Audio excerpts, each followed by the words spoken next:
Welcome to EVS achievers. আজ আমরা discuss করব WBCS এ 2021 যে এনভায়রনমেন্টাল সায়েন্সের পেপার এসেছিল সেই পেপারের question. First question, conservation of ozone depletion was discussed in the following protocol. এটার অ্যান্সার হবে মন্ট্রিয়াল প্রোটোকল। মন্ট্রিয়াল প্রোটোকল ওজনের যে ডিপ্লেশন হচ্ছে সেটাকে স্টপ করার জন্যই মন্ট্রিয়াল প্রোটোকলটা হয়েছিল মন্ট্রিয়াল বলে একটা জায়গাতে 1987-এ, এবং যেটা ফোর্সে এসেছিল অর্থাৎ যেটা কার্যকর হয় কবে থেকে 1989-এ। এখানে বলা হয়েছিল ওজন ডিপ্লেটিং সাবস্ট্যান্সেস অর্থাৎ ওডিএসের ব্যাপারে, যে সিএফসি, হ্যালোনস মানে CFClBr ফ্যামিলির যে সমস্ত মৌলগুলো আছে সেগুলো হচ্ছে হ্যালোনস, HFCs। এরা কী করে? ওজনের ডিপ্লেশন করছে। এবার আসি আমরা নেক্সট কোয়েশ্চেনে।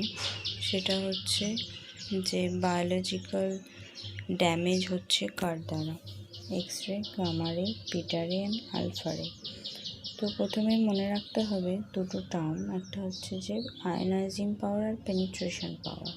তো যার আয়নাইজিং পাওয়ার কম হবে সে তত বেশি ড্যামেজ করবে। তো আলফা রের আয়নাইজিং পাওয়ার কম, তো আলফা রে এখানে কী করবে? ড্যামেজ করবে বায়োলজিক্যাল সিস্টেমকে, বায়োলজিক্যাল অর্গানিজমসকে বেশি। বিটা রে কী করবে? আমাদের যে থিন লেয়ার আছে সেটা থিন লেয়ারের ভিতর দিয়ে পাস করবে, কিন্তু গামা রে আর যে এক্স রে আছে সেটা একদম শরীরের ভিতর দিয়ে পাস করবে। এখানে দেখানো হয়েছে আলফা রে কী করছে? উইদিন দ্য বডি থেকে যাচ্ছে, তো বডিতে আয়নাইজেশন তৈরি করছে, যার ফলে বডিটা এফেক্ট হচ্ছে। এবার বিটা রে কী করছে?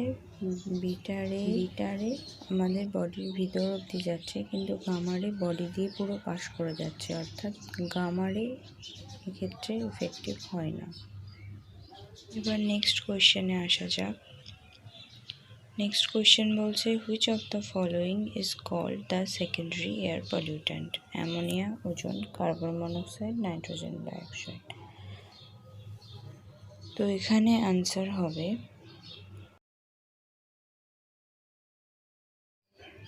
ওজোন। ওজোন কী করে? ওজোন হচ্ছে সেকেন্ডারি পলিউট্যান্ট, অর্থাৎ আফটার রিয়াকশান তৈরি হয়। তো এখানে এয়ার পলিউট্যান্টের ক্ষেত্রে দুটো টার্ম আসে, একটা হচ্ছে প্রাইমারি এয়ার পলিউট্যান্ট আর একটা সেকেন্ডারি এয়ার পলিউট্যান্ট।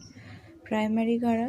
যারা ডাইরেক্টলি এনভায়রনমেন্টে রিলিজ হয় উইথাউট এনি রিয়াকশান, তারা হচ্ছে primary air pollutant. Secondary air pollutant মানে যারা আফটার রিয়াকশান যেগুলো তৈরি হয়, যেমন ওজোন কীভাবে তৈরি হয়? বিভিন্ন রকম ভোলাটাইল অর্গানিক কম্পাউন্ডস আছে, নক্স আছে, এগুলোর প্রেজেন্সে কী হয়? ওজোন তৈরি হয়। এছাড়াও আছে যেমন স্মোক হচ্ছে স্মোক মানে হচ্ছে ধোঁয়া প্লাস ফগ, অর্থাৎ যেটা ধোঁয়াশা যেটা বলা হয় সেটা নিয়ে কি তৈরি হয়? স্মোক তৈরি হয়, যেটাও হচ্ছে সেকেন্ডারি পলিউট্যান্ট। যেমন আমরা লন্ডন স্মগ আমরা এগুলোর ব্যাপারেও যেমন শুনেছি। তো যাই হোক, নেক্সট ভিডিওতে এগুলোর ব্যাপারে বলবো। Thank you. Like and share and subscribe my channel.